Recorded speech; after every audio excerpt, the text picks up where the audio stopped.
Welcome to the Thrive 25 in 5 podcast, where we provide a quick win to optimize your health and longevity in just 5 minutes. Hey everyone, welcome to today's podcast. Now today, we're tackling one of the most contentious topics in longevity, nutrition. Look, there are just way too many people online arguing about their diet being the best, and it's almost become a religious fight to anyone that disagrees with them. And the reality is, the science is imperfect, and it's always changing. And there's a perfectly good reason for this. First, we're all different. We have 30 trillion cells and another 30 trillion bacteria, mostly in our gut. So how I respond to a certain food will most likely be very, very different than how you respond. And second, these studies are observational, not double-blind placebo studies. We aren't putting humans in a lab and forcing them to eat specific foods for years at a time. So rather than argue for carnivore versus vegan or keto versus a raw diet, here's how we like to think about eating for longevity in a way that works for most people. So as we think about it, there's really 3 dimensions. There's what to eat, how much to eat, and when to eat. Today, we're going to cover the what and the how much. So here it goes. Number 1, focus more on what you should eat, not what you shouldn't. Even just calling it a diet makes it feel like a short-term endeavor. Instead, just think about how you want to eat and how you want to enjoy food. Number 2, let's first think about the big picture and then get into the details where it makes sense for you based on your goals and your needs. Not everyone should be counting calories or worrying about the efficiency from every gram of protein they eat. It's like anything else. 80% of the value is going to come from the basic shifts in how we eat, and the remaining 20% will be those little changes that work best for you.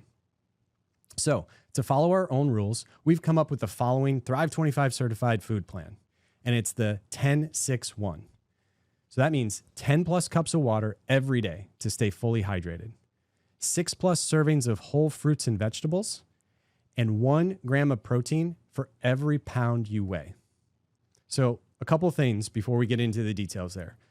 Notice we didn't say what to avoid, and we didn't say monitor your calories, and that's on purpose. If you actually follow this plan, you don't have to give yourself this off-limits rule, which just makes us want to crave those chips or that cheesecake even more, because you'll be legitimately full from eating all the good stuff.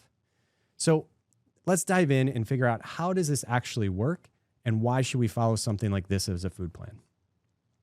First, I don't think any expert would argue that you shouldn't stay hydrated. If you actually have 10 cups of water, now this can include things like hot water with lemon and salt, but don't count tea, coffee, or soda, just water. You're going to do wonders for your brain and your muscles, and you're also going to feel full throughout the day. Next up, that number 6, this is the produce section. Now, carnivores will tell you plants are bad for you. They have lectins and purines and all these other defense mechanisms that plants use to avoid being eaten, and these are bad for us. And they're not wrong, but that's only some plants, and there's a way to get around it, like soaking beans or legumes overnight or steaming broccoli and kale. But hey, there's no rules to which ones you should be eating, so if something bothers your gut, don't eat it. But the benefits of the minerals and nutrients we get from whole plants is simply too great to not make it a central part of how we eat. And finally, the 1 gram of protein per body weight.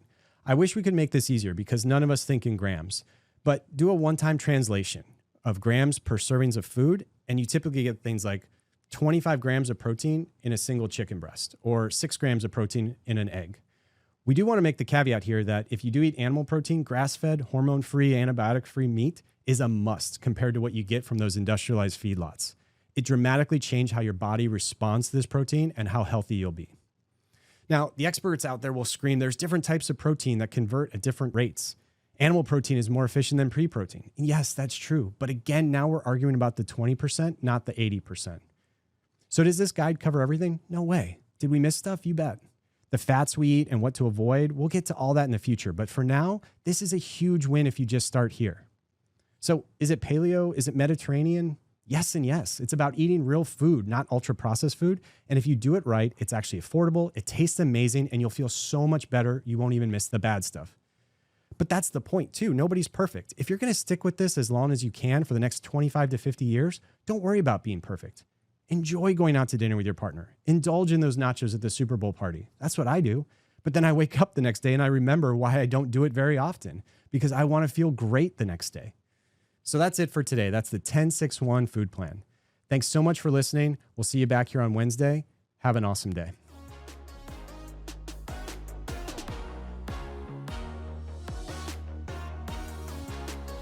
While we strive to provide informative and inspiring content, the information shared in this podcast is for educational and entertainment purposes only and should not be taken as medical advice. Always consult with your healthcare provider for any personal health concerns or before starting a new health regimen.